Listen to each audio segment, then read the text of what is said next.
So mga kapatid, welcome sa ating Morning Revival Preview. At ang schedule natin ngayon ay Week 2, Friday o Day 5. 1 Peter 5:5-6. In like manner, younger men, be subject to elders, and all of you gird yourself with humility toward one another. Because God resists the proud, but gives grace to the humble. Therefore be humbled under the mighty hand of God, that He may exalt you in due time. So ang topic natin ngayon ay humble o ang pagiging humble, ang pagiging mapagkumbaba. So yan ang topic natin. At itong verse na binasa natin, sinasabi rito na tayo ay maging mapagkumbaba sa bawat isa. Ibig sabihin, walang posisyon. Bawat isa ay maging mapagkumbaba.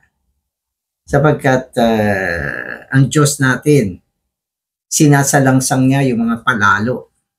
Sinasalangsang. Ibig sabihin ng sinasalangsang niya yung mga palalo, binibitawan niya. Hindi niya sinusuportahan. Kapag ang isang tao ay palalo, mayabang, mapagmalaki, mapagmataas, hindi umaasa sa Diyos, kundi nagtitiwala sa kanyang sarili. Yan ang ibig sabihin ng palalo. Kapag ganyan ang sitwasyon ng isang tao, binibitiwan na siya ng Diyos. Hindi siya sinusuportahan ng Diyos. Para bang mag-isa ka. Kaya hindi maganda ang maging palalo, sapagkat ang pagiging palalo ay prinsipyo ni Satanas. Siya yung original na pinanggalingan ng pagiging palalo. Siya yung una. At sa kabaliktaran naman, yung mapagkumbaba ay binibigyan ng biyaya. Yun. Sapagkat ang biyaya ay ang Diyos mismo. Kapag ikaw ay mapagkumbaba, ang Diyos, ang tres-unong Diyos, ay nasa iyo, kasama mo. Kaya isang malakas na paghihikayat dito ang sinasabi na maging mapagkumbaba sa ilalim ng makapangyarihang kamay ng Diyos. Upang sa tamang panahon, ikaw ay kanyang itaas. Kasi ang mapagkumbaba ay mga mabababa. Kapag ikaw ay nagpapakumbaba, nasa baba ka siyempre. Pero dahil dyan, bibigyan ka ng biyaya. At ang Diyos ang magtataas sa iyo. Amen. So maganda yung topic na ito. So magbabasa na ako. Everyone in the church, including the elders, should gird himself with humility. In 1 Peter 1:13, Peter charges us to gird up the loins of our mind. But here, he indicates that our entire being needs to be girded. So ginamit niya yung salitang girded. Ang girded ay bigkisan. Hindi lang sintron, kundi ng pamigkis.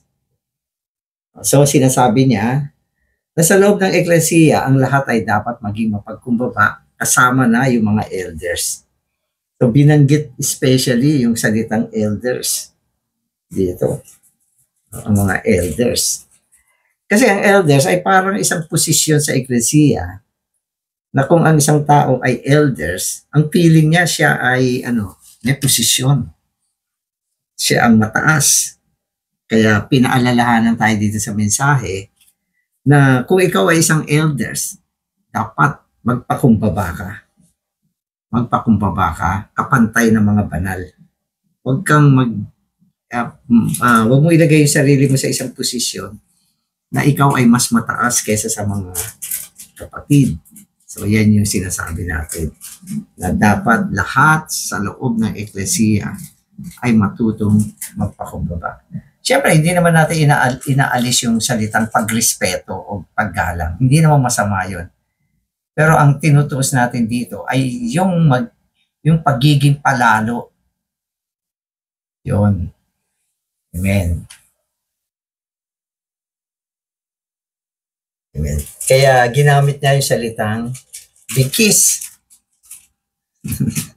Ibig sabihin, kaya binibikisan, maluwag na, lumuluwang. Bigkis, ang ibig sabihin ay alerto ka sa prinsipyo ng pagiging mapagkumbaba. The Greek word for geared here is derived from the noun meaning a slave apron. Such an apron girded up the slave's loose garments in the service. It is used here as a figure of speech, signifying the putting on of humility as a virtue in service. This figure came evidently from Peter's impression of how the Lord girded himself with a towel when he humbled himself to wash the disciples' feet, especially Peter's. Amen. So, binigyan tayo ng mas malalim na impression doon sa salitang geared o bigkisan. Sabi niya, yung salitang geared dito ay nanggaling sa isang bagay na tumutukoy sa apron ng isang alipin. So alam natin yung mga nagtatrabaho, may apron yan. Lalo yung mga nagtatrabaho sa kusina, mas madalas may apron sila para protection kasi nila yan. Kaya yung apron dito ay sumasagisag sa salitang geared o bigkisan. So imbis na sintron ang ginamit, ay bigkis na katulad sa isang apron. Halimbawa, pag pumunta ka sa isang lugar, nakakita ka ng mga tao merong suot na apron, malalaman mo na yung mga taong yan ay nagtatrabaho. Sila yung mga manggagawa. Kumisan, maski sa mga factory, may mga apron ng tao. Mga manggagawa yan. Hindi yan mga boss. Kaya, yung pagbigkis dito ay nagpapakita ng apron. At ang may-ari ng apron ay alipin. Alipin. Ibig sabihin, ang kanyang pagiging alipin ay hayag.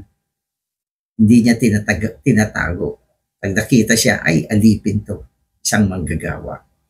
Na habang gumagawa siya, siya ay nakasuot ng apron ng alipin. Alam niyo ba kung bakit? Kasi ang pagiging gumagawa, minsan nagpapataas sa tao yan. Dahil sa mga paggawa, yung tao nagiging palalo. Kuminsan, halimbawa sa church, may mga pagkakataon, yung mga naglilingkod ay nagiging palalo din. Nagiging mapagmataas sila na para bang pinapakita nila na sila ay gumagawa. At yung mga iba naman nakatingin sa kanila na ang feeling nila mas mataas sila dahil sila ay mga naglilingkod. Kaya kailangan nila ng apron. Halimbawa, iba't ibang klaseng paglilingkod sa eklesiya. O halimbawa, ang iyong assignment ay magbukas ng offering box. Yan, ay kung maraming offering, kinuha mo lahat yan. At nakalagay sa ibabaw ng lamesa ang daming pera. At ang ginagawa ninyo, kayo yung nag-asikaso, naglilista, nagbibilang. So ito ay isang marangal na trabaho. Na yung mga kapatid nakikita, naku, galing naman ang kanilang service. At ikaw naman ay tumataas dahil sa mga paglilingkod na yan. So yung mga paglilingkod sa eklesiya, minsan nagiging sanhi para maging mataas yung mga tao kasi naglilingkod sila. Halimbawa, yung naglilingkod sa music, nagpipiano, feeling niya, ako lang ang magaling dito. Sige nga, tignan ko kung kaya niya itong ginagawa ko. Kaya mataas ang kanyang feeling. Minsan pati yung nagwawalis, ganyan din. Pag may tao, gusto niya, nagwawalis siya, nagpapakita siya ng pagwawalis. Sabagat ang feeling niya, mula sa mga paglilingkod na ito, ay nakakatanggap siya ng parangal. Lalo na yung mga nagsasalita sa loob ng eklesiya. Isipin mo, nagsasalita ka. Ang feeling mo, meron kang otoridad. At yung iba, ginagamit talaga yung pagsasalita para itaas yung kanilang sarili.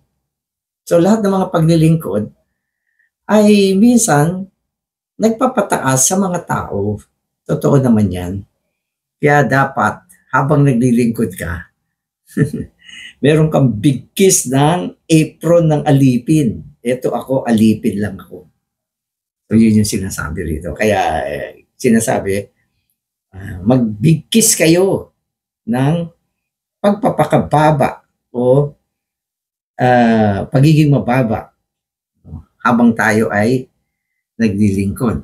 At itong sinasabi na ito ni Pedro, naalala niya nung kasama pa nila ang Panginoon, kaya ginamit niya ito. Hindi ba si Pedro nakasama mismo ng Panginoon? Kaya matindi to si Pedro. Kasama siya sa mga apostol ng Panginoon. Ano panahon na yon? Nakita niya ang Panginoon.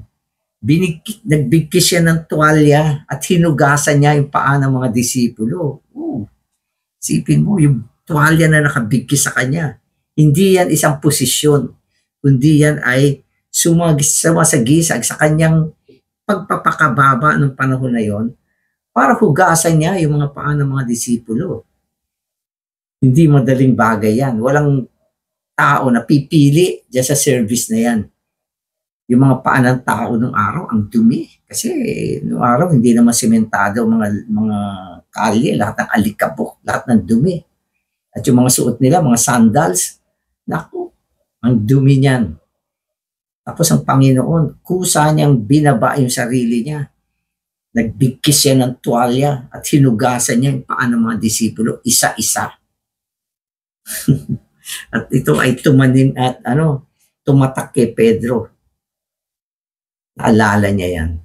Kaya nung binanggit niya na bigkisan ninyo yung inyong mga sarili, ng bigkis ng kababaan, naniniwala tayo na sa kaisipan niya noon yung ginawa ng Panginoon. Diba? Kaya tingnan ninyo, nag-serve ang Panginoon at pinili niya yung pinakamababang service. At siya na pinakamataas, naglingkod ng pinakamababang paglilingkod, naghugas ng paa, at siya ay nagbigkis ng tuwalya bilang pagpapakita ng kanyang kababaan habang siya ay naglilingkod. Kaya yun yung senaryo dito. Anong makikita natin? Ang Panginoon pa rin ang ating huwaran pagdating sa pagkamakababa. So sino ba sa atin dito ang mas mataas kaysa sa posisyon ng Panginoon? Wala. Maski sa mundo, anumang posisyon mo, hindi ka tataas sa Panginoon na tinatawag na hari ng mga hari at Panginoon ng mga Panginoon, ang Diyos na lumikha sa buong sansinukob. Sino makakapantay diyan? Wala. Pero binaba niya yung kanya sarili. Diba? Hinugasan niya yung paa ng mga disipulo. At syempre, ang mababang gawain na ginawa ng Panginoon ay ang gawain ng katubusan. Na binaba niya ang kanyang sarili, at siya ay sumunod sa kamatayan. Wow. Amen. At ang kamatayan na kanyang tinahak, hindi isang kamatayan ng isang bayani, kundi kamatayan ng isang kriminal. Kaya yan ang ating Panginoon, ang pinakahuwaran ng pagkamakababa. Amen. So, magbasa na ako. Amen. Peter says that God not only resists the proud, but gives grace to the humble. Strictly speaking, this grace refers to the triune God himself as the life supply being multiplied in the humble believer. So, ano ang pangako ng Panginoon sa mga nagpapakumbaba? Binibigyan niya ng biyaya. At ang biyayang ito ay walang iba kundi ang tres-unong Diyos bilang tustos ng buhay tungo sa atin. Upang ang mga mapagkumbabang mananampalataya ay masuplayan. Sila ay masuplayan. Kaya inulit dito yung point na ang Diyos natin, sinasalangsang niya ang mga palalo at binibigyan niya ng biyaya ang mga nagpapakumbaba. At ang biyaya ay siya mismo. The believers have received the initial grace, yet this grace needs to be multiplied in them that they may participate in all grace, the varied grace of God. As the all grace in 5:10 is the rich supply of life, which is the triune God ministered into us in many aspects. God gives himself as grace, as life supply to humble believers. So, yung grace kasi, initially, meron na tayo niyan eh. Ito yung Diyos mismo na naidala tungo sa loob natin nang tayo ay nanampalataya. May grace na tayo. Subalit, kung ikaw ay nabubuhay sa prinsipyo ng pagiging mapagkumbaba, bukod sa initial grace, dinadala rin sa iyo yung multiplied grace, yung pinaraming biyaya. Upang tayo ay makibahagi sa lahat ng aspekto ng biyaya. So ang biyaya ay merong initial stage at meron siyang tinatawag na multiplied grace na tumutukoy sa lahat ng biyaya. Kasi marami tayong kailangan.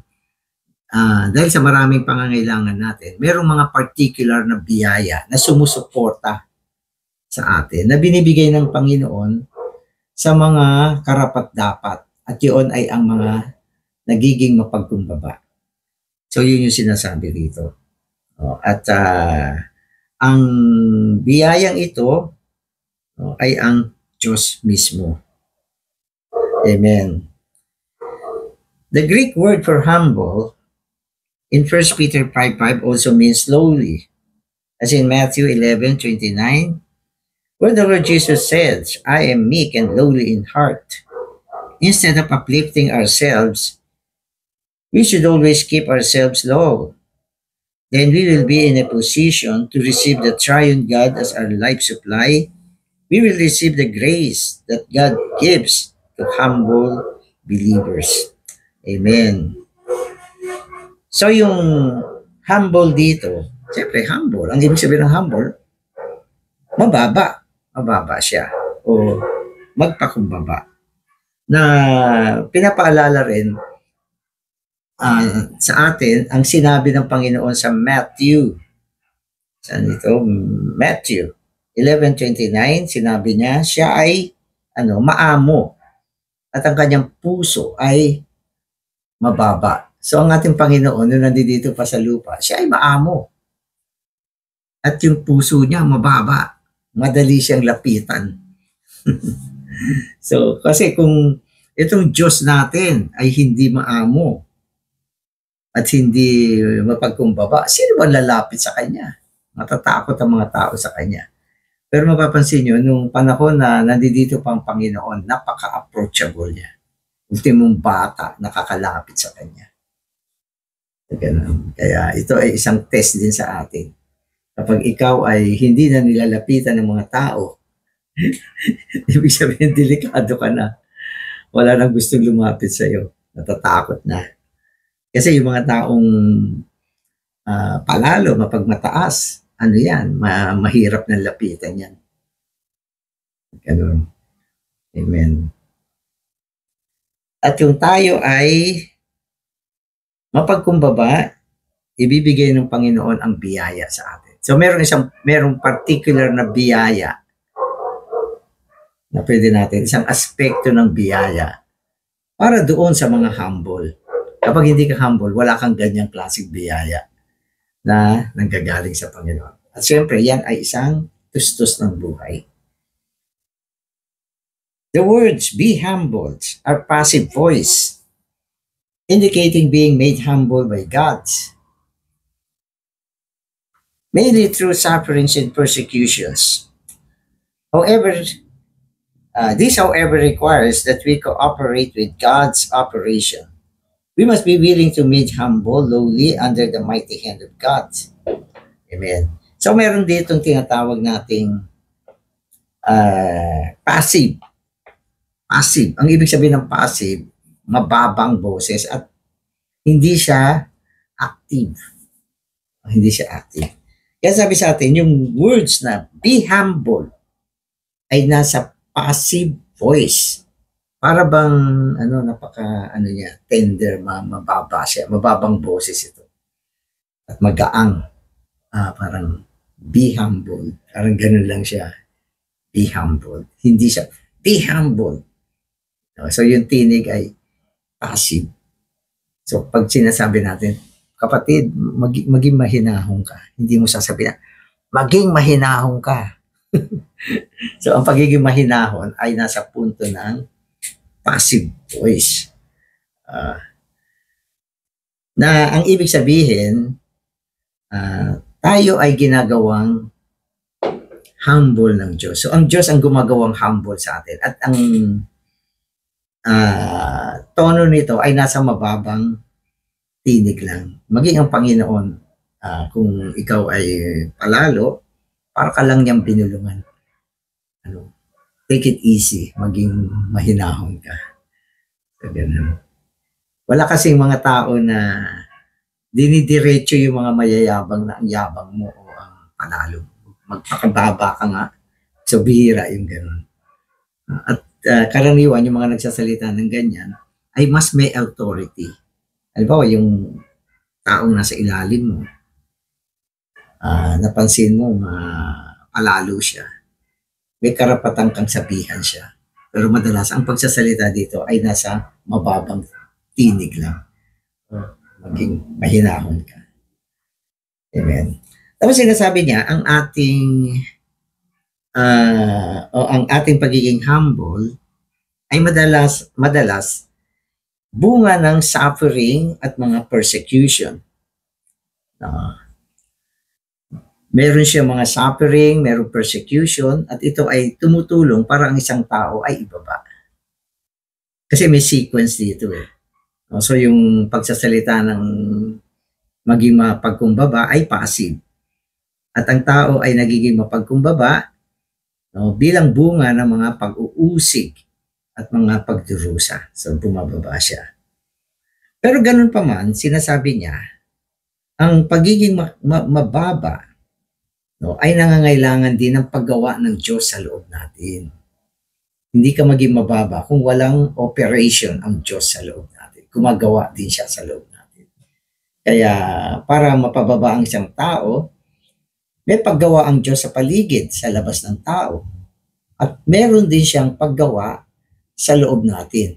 At meron ding pagsasalita at pagpapaalala na siya ay dapat maging mababa. Kaya kumpleto siya. May salita, may salita, may paggawa siya sa labas natin, at may operation ang Diyos sa loob natin. Ganyang kahirap ibaba ang tao. At pang-apat, sabi niya, dapat willing tayo. Willing. Ibig sabihin, payag ka. Payag ka na makipag-cooperate sa Diyos upang ikaw ay maging mababa, mapagkumbaba, at maibaba mo yung sarili mo. Ano makikita mo rito? Sa kahuli-hulihan, ang pagiging mababa ay nakasalalay pa rin sa tao. Bagamat ang Diyos ay gumagawa sa paligid niya, may mga persecution, sufferings na magdadala sa kanya sa pagiging mababa. Meron din pagsasalita ang salita na dapat magpakababa ka. At meron pa rin paggawa ang Diyos sa loob niya upang siya ay ibaba. Pero, payag ka ba? Payag ka ba? Dito pumapasok yung free will ng tao na dapat payag ka. Payag kang makipag-cooperate sa Diyos. Binibigyan mo ng daan ang paggawa ng Diyos sa loob natin upang tayo ay ibaba. Kaya hindi ganun kadali. Merong 4 na direksyon na nakita ko rito. Pagsasalita, medyo passive yun. Ano pa? Suffering, persecution, sa kapaligiran mo yan. Depende yan kung gaano katindi. Ano pa? May paggawa pa yung Diyos sa loob mo. Ano pa? Pang-4, payag ka ba? So yun yung final decision kung ikaw ay payag o hindi. Nakita mo na lahat ng 4 na ito, Panginoon, wala akong magagawa. Kundi magpakababa sa ilalim ng iyong makapangyarihang kamay. Pero kung hindi naman, hindi. Ibig sabihin, ayokong magpakababa. Minsan nga yung mga, halimbawa, mga simpleng pangyayari ng isang tao ay na-offend mo. Dapat humingi ka ng tawad. Pero, hindi ako bababa dyan. Sabihin, hindi na ipapakita ang pagpapasya ng tao para humingi ng tawad. At ganun din naman yung pagpapatawad. Minsan ang isang tao, alam niya nagkasala ang isang tao sa kanya, pero hindi din siya willing na magpatawad. So yan yung mga example ng pagiging palalo. Ayaw magpatawad, hindi gustong humingi ng patawad. Ang dami nang nangyari sa buhay niya. At ang Diyos mismo gumagawa na sa kanya. Pero ang tigas pa rin. Amen. Okay, so while God is acting to operate on us, we need to take the initiative to be operated on by Him. To take the initiative is active. To be operated on is passive. This is our willingness to be under the hand of God, which is mighty to do everything for us. Amen. So yung pinaka-active dito na dapat mangyari, yung willing kang makipag-cooperate sa Panginoon. So yun yung dapat doon ka maging active. Kung willing kang makipag-cooperate sa Panginoon, sigurado payag na payag kang ibaba yung sarili mo. At ituturing mo na ang paggawa ng Diyos ay ang pinakamahalagang bagay. Kaya gumagawa siya, Panginoon, eto ko, gagawa doon. Makikipag-isa ako sa iyo. Makikipag-cooperate ako sa iyo. Active yun. Doon ka dapat active. At magiging maganda ang resulta ng paggawa ng Diyos. Kasi bagamat sinasabi rito, ang kamay ng Diyos ay mighty, makapangyarihan. Kaya niyang gumawa ng maraming bagay sa kapaligiran mo. Pero kung hindi ka active na makikipag-cooperate sa kanyang paggawa sa loob natin, ang kanyang paggawa naman ay, na binabanggit dito, ay sa loob natin. Hindi ka active na makikipag-cooperate sa Panginoon, wala lahat ito. Mananatili kang palalo, mapagmataas. At dahil dyan, wala kang biyaya kasi binitawan ka na ng Diyos. Amen. Kaya napakaseryoso itong lesson ng pagiging humble. Persecution may be used by God to humble us. When good things happen to us, we may become proud, but sufferings or persecution may help us to be humble. For example, a brother may be humbled as a result of losing his job. A student may be humbled by receiving a lower grade than he expected. Amen. So ang Diyos natin, gumagawa siya ng maraming bagay upang ibaba niya ang tao. At ang tao ay maging mapagkumbaba. Ano sabi rito? Ibinababa niya tayo sa pamamagitan ng mga bagay na nangyayari sa paligid natin. Kung halimbawa, ang mga bagay na nangyayari sa paligid natin ay mga mabubuting bagay. Yung mga bagay na yan, pwedeng maging dahilan para maging palalo ka. Mabubuti kasi yung nangyayari. Nagtatagumpay ka, ang gaganda ng mga resulta ng mga ginagawa mo, ginagawa ng pamilya mo, ang gagaling ng kasama mo sa bahay. Magiging proud. Di ba? Tama naman. Ang mga anak mo, ang gagaling mag-aral. Ako, mga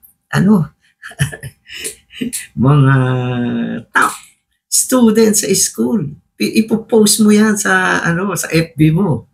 At marami naman magko-comment, congratulations to the proud parents. So yan naman ang totoo. Kaya ang Diyos natin, gagawa siya sa paligid natin. No, marami mga bagay na hindi maganda, hindi mo maipagmalaki. At dahil dyan na ibababa ka ng Diyos. So maganda yung example dito. Ganon din yung mga tao, minsan nawala yung trabaho mo. Pagmamalaki mo, nawalan ka ng trabaho. Magiging humble ka dyan. Yung mga young people, di ba? Kung mataas ang grade nila, mayabang sila. Proud sila. Taas ng grade ko. Pero kung bumaba ang kanilang grade, humble sila. Kaya ang Diyos gumagawa sa paligid natin. Hindi mga tsamba yan. Yan ay nanggagaling sa operation ng mighty God sa buhay natin. Kaya huwag natin questionin yan. Ang Diyos ay makapangyarihan. Gagawin niya ang maraming bagay sa buhay mo para ibaba ka. Ito. We may also experience being humbled in our family life. If the children of a certain brother and sister are outstanding, the parents may become proud. Tama naman. Ano, 5 yung anak mo, o 4, lahat. Honor student, outstanding student, may mga award sa school. Tuwing merong nakatapos, post, outstanding. Comment, congratulations to the proud parents. Di proud. Di ba? So, kung ganyan lagi, kung ganyan lagi. Pero, mapapansin ninyo, minsan may ganyan. At minsan, biglang may anak ka na pasaway. Puro konsumisyon na binibigay sa'yo, puro kahihiyan. hindi ka magiging proud yan. Sa ganyan. Kaya, ang Diyos ang nagbabalanse. Hindi naman palaging mababa. Minsan, binibigyan ka rin niya ng blessing. Pinapasaya ka rin ng Diyos. At kung sobrang saya mo na, ibababa ka rin. So, yun yung nakapangyarihan kamay ng Diyos. Okay. Amen. So, saan ba ako? Okay, ito. But if the children cause them problems or difficulty, this will make the parents lowly. Likewise, if a young brother's father has a very high position in his work, this brother may be proud. But suppose his father is a janitor with a very limited education. Knowing that his father has such a lowly position may cause this young brother to be lowly. So, hindi lang tayo, pati yung mga bata, ganyan din. May time nagiging proud sila. Halimbawa, yung kanilang magulang ay mataas yung posisyon. Di mayabang yung anak. Sabi niya, yung tatay ko, siya yung general. General yung tatay ko. Kaya sabi ng mga kaibigan niya, general pala ang tatay nitong bata na to. Diba? O yung aking tatay, mayor. Uy, mayor, anak ng mayor to. Ang yabang ng dating. Delikado rin. Diba?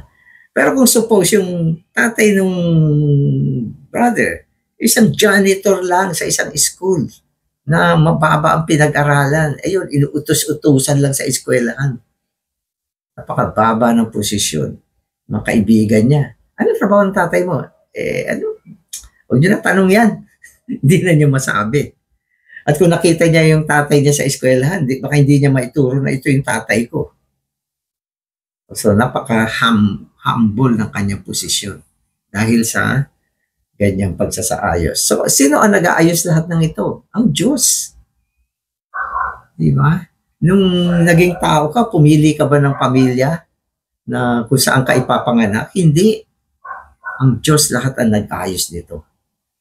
Ang kanyang kamay ay isang makapangyarihang kamay. Kaya, kung ang isang tao ay proud, lalong gagawa ang Diyos sa kanyang kapaligiran upang siya ay ibaba. Siya ay ibaba. At kung itong taong ito ay makikipag-isa sa Diyos at payag siya na maging humble siya. So magiging humble ka ba o hindi? Depende kung payag kang maging humble. Depende rin yan sa iyong willingness. So yung iba, bagsak na, hindi pa rin bumababa. Ang dami ng ginawa ang Diyos sa buhay niya. Wala pa rin, hindi talaga bumababa. Hindi binababa yung sarili. Alam mo, yung mga hindi nagmi-meeting, ang dami nangyayari sa buhay nila. Bumababa ba sila? Hindi.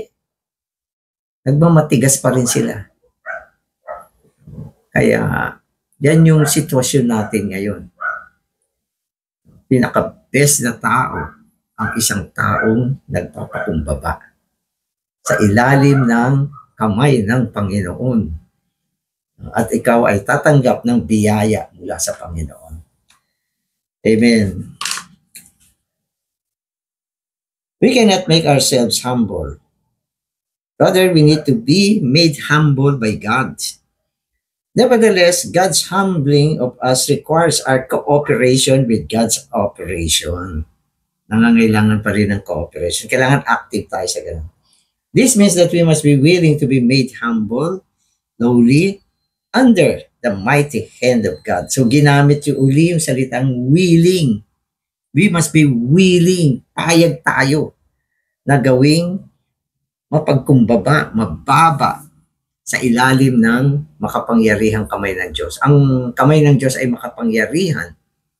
Nang ibig sabihin, payag ka na ikaw ay magpakababa sa ginawa ng Diyos sa buhay mo.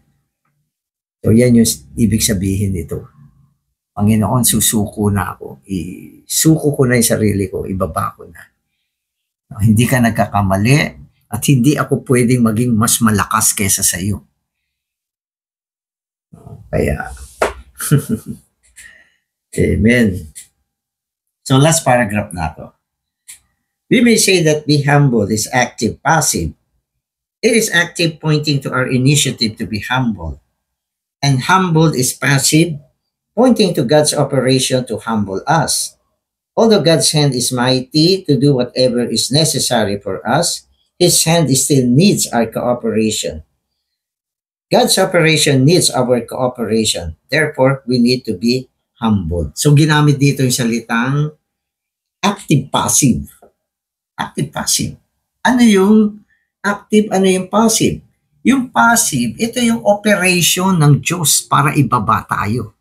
May salita, passive. Merong paggawa ng mga persecution, suffering sa buhay natin, passive yan. At meron siyang leading sa loob natin upang tayo ay ibaba. Ngayon, ano yung active? Dapat active yung pagsunod mo at cooperation mo sa Panginoon. Yon ang dapat maging active. Kaya ginamit yung salitang willing. Ang willing ay to be active. Payag ka na magpasako sa ilalim ng makapangyarihang kamay ng Diyos. Panginoon, wala akong magagawa. Susunod ako sa iyo, makikipag-isa ako sa iyo, ibababa ko yung sarili ko. Amen. Pero ang pagbaba ng sarili, hindi rin depende sa iyo.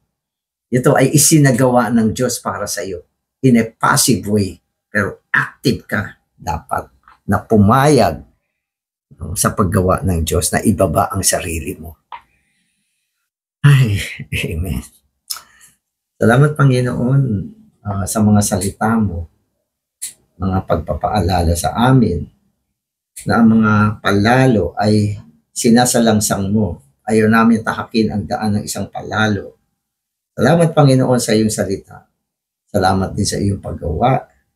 At salamat din Panginoon sa iyong mga pagpapaalala na nawa ang aming mga puso ay hindi mapagmatigas. Willing kami at aktibo kami susunod sa iyong mga pagsasaayos, lalo na sa prinsipyo ng pagpapakababa. Amen.